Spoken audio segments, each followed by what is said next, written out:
Mula sa Calauag, Quezon ay pumadyak ako ng halos 20 kilometro hanggang sa marating ko ang arko ng Bicolandia.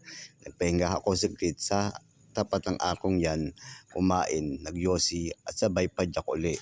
Nadaanan ko ang bayan ng Tagawayan na bahagi pa rin ng Quezon, ang Del Gallego, ang Ragay, ang Lupi, hanggang sa makarating ako ng Sipokot. Pagkarating ko doon sa Pokot ay kumaliwa ko hanggang sa marating ko ang bayan ng Camarines Norte. Dumaan ako ng Del Gallego, Lupi at bayan ng Basod hanggang sa may nakita akong isang ilog. Bumaba ako sa ilalim ng tulay para mariting ang ilog at para maligo na rin.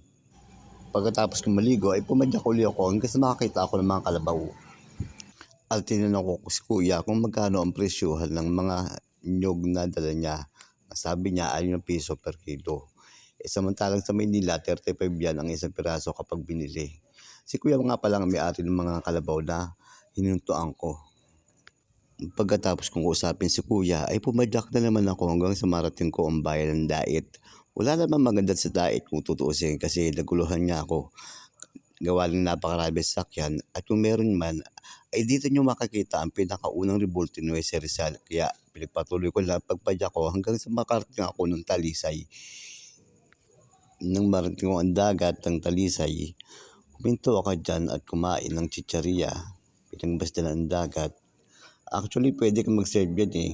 Napakalakas ng alon dyan. Open siya para sa lahat. Hindi siya makalat. Asul ang dagat, malinaw, at halatang buhay na buhay. Nagtagal lang ako dyan ng mga halos isang oras hanggang sa bumalik na ako ng Sipokot.